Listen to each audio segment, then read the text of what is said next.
माननीय सदस्यगण, मेरी सरकार देश की आदिवासी विरासत को संरक्षित करने के लिए आदिवासी म्यूजियम भी बनवा रहे हैं।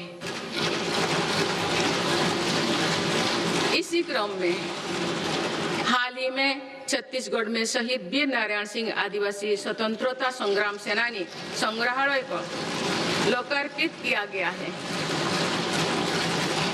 मुझे एक कहते हुए प्रसन्नता हो रही है कि मेरे सरकार ने देश के संविधान का संताली भाषा में अनुवाद करवाया है और आदिवासी समाज का गौरव बढ़ाया है। माननीय सदस्यगण, जब हम अपने परंपराओं और संस्कृति का सम्मान करते हैं तो विश्व भी उसका सम्मान करता है।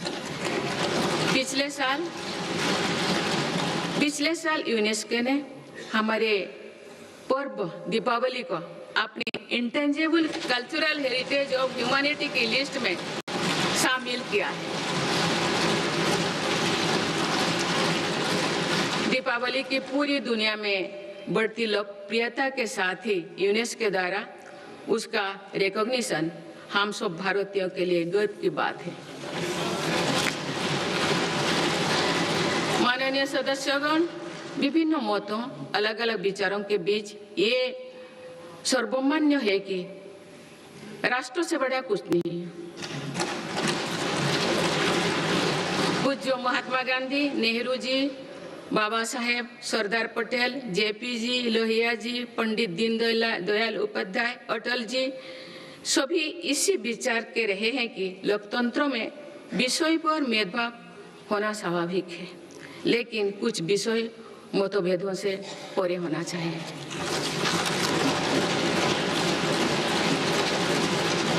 विकसित भारत का संकल्प, भारत की सुरक्षा, आत्मनिर्भरता, स्वदेशी का अभियान, एकता के लिए प्रयास, स्वच्छता, राष्ट्र से जुड़े ऐसे विषयों पर सांसदों को एकमत होना ही चाहिए।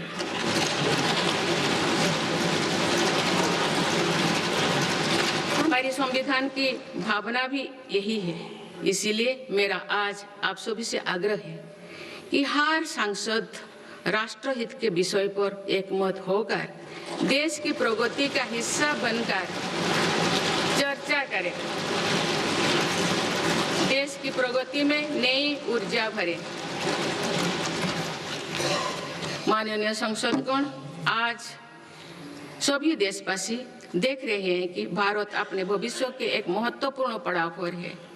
आज जो निर्णय लिए जा रहे हैं, इसका प्रभाव आने वाले वर्षों में दिखाई देगा। विकसित भारत का लक्ष्य भी किसी एक सरकार या एक पीढ़ी तक सीमित नहीं है। ये एक सतत यात्रा है। इस यात्रा में हम सभी के प्रयास, अनुशासन और निरंतरता का महत्व है। आने वाले समय में देश की प्रगति हमारी सामूहिक संकल्पों से ही होगा। मुझे विश्वास है कि संसद, सरकार और नागरिक तीनों मिलकर विकसित भारत के संकल्प को सिद्ध करेंगे।